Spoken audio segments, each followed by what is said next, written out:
Сәлем достар, бүгін осындай сливочный креммен өте дәмді трубочки жасаймыз.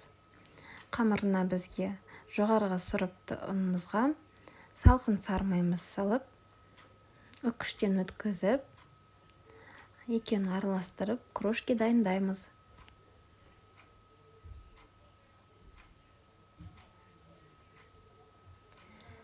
Оның үстіне жұмыртқамызға газдалған суымызды құйып, жарты қасық уксус құямыз, шым-шым тұз. Осыны ұнымыздың үстіне құйып, жақсы қамырлы илейміз. Қамыр қолға жабысып жатса, кішкене құрғақ ұн қоссаңыздар болады. Салафанға салып, 15-20 минутқа холодильникке жібереміз. Әзірше кремімізді дайындаймыз. Креміне сгущенка, творожный сыр, сахарный пудрамызды жақсылап біркелкі масса болғанша араластырамыз. Осылай біріккеннен кейін үстіне салқын сливкимізді құйып, формасын жақсы ұстайды, бірақ жеңіл крем болғанша араластырамыз. Өте нәзік крем шығады. Тестамызды алып, жайып шығамыз. Қатты қалың болмау керек, және де қатты жұқа емес. 1 сантиметр мұнда қалыңдықта, видеода көрсетілгендей. Жайып шығамыз. Қамырымыз өте жұмсақ, жайғанға өте ыңғайлы. Видеодағыдай кесіп, формамызға орап,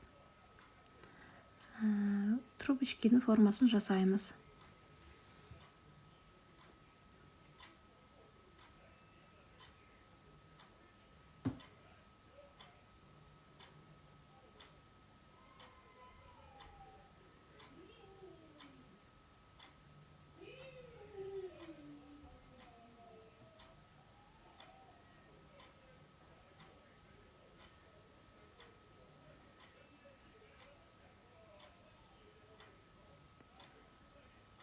Осылай формамызға орап, бетіне жұмыртқамызды жағып, 180 градуста 25-30 минутқа духовкаға жібереміз.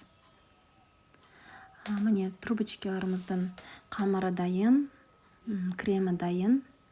Осылай кондитерский мешочекқа салып, кремдерімізді құйып шығамыз.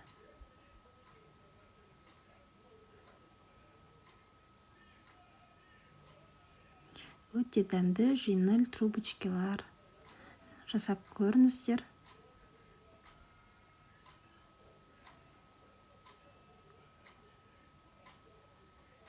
Тіркеліп қойыңыздар, әлі де жақсы рецепттермен бөлісетін боламын.